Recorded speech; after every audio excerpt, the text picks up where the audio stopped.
農学部生態系管理学研究室の瓜本純子です。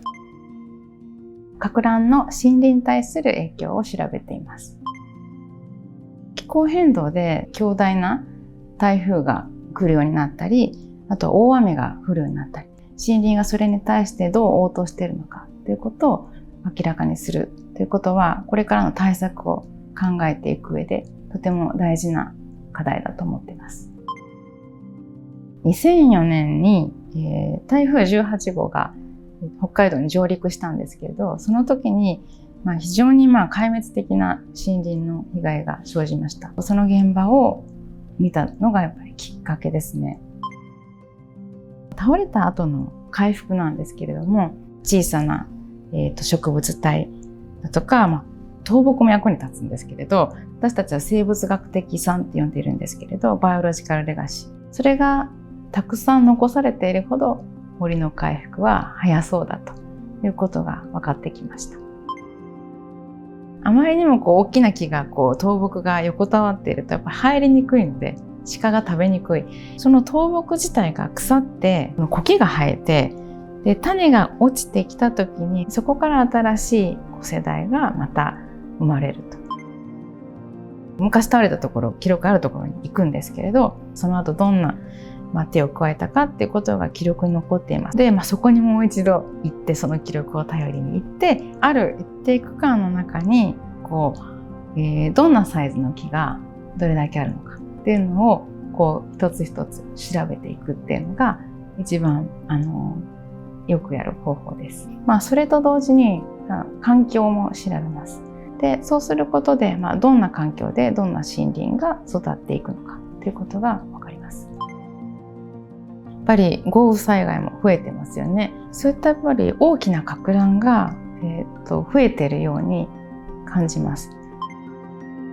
一つは、やっぱり災害が起こりやすくなるんじゃないかなと思いますね。破壊される森が多くなると固定できる CO2 の量が単純に減りますよね。子どもたちが育っていく環境として自分の地域の森ってどんなものっていうのを感じる機会っていうのはすごく、その後の子どもたちの成長にすごく役に立つ。やっぱり森林と同じで子どもは大事ですよね。将来を担っていくのは子どもたちなので、まっさらにして何か期待するものだけ植えるっていうのはやはりどこかいびつな自然を作ってしまうんじゃないかと思うんですよね。その場所に住む人たちが愛着を持って一緒に育っていくっていうのが、そこの森を健全に保つ上で関わっていく上で大切だと思っています。私たち実は気候変動って大騒ぎしてますけど、長い地球の歴史を見れば、暖かい時もあれば寒い時もありましたよね。で、森が全くない時代もありました。それを考えると、今私が目の前にしている森、破壊された状態であれ、すごく老齢の森であれ、すごくラッキーだなと感じるんですよね。いつ行っても新しい発見があることですかね。予想外のことがいつもあるので、それが楽しみですね。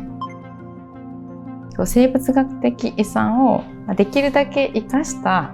地域の生態系、あるいは自然の再生っていうのができないかな。これから災害が多発する中で、一つの災害後の生態系管理のオプションとして提示できるようにいろいろ実践例を増やしています。作っています。日本国外の自然がどうなってるかっていうのも見ると、すごく多分視野が広がると思うんですよね。自然に入ると自分の存在ってすごくちっぽけに感じる。私がもそうなんですけど、そこから自分は何がしたいのかっていうことを考えられると思います。地球のためにっていうよりも自分が楽しく生きていくために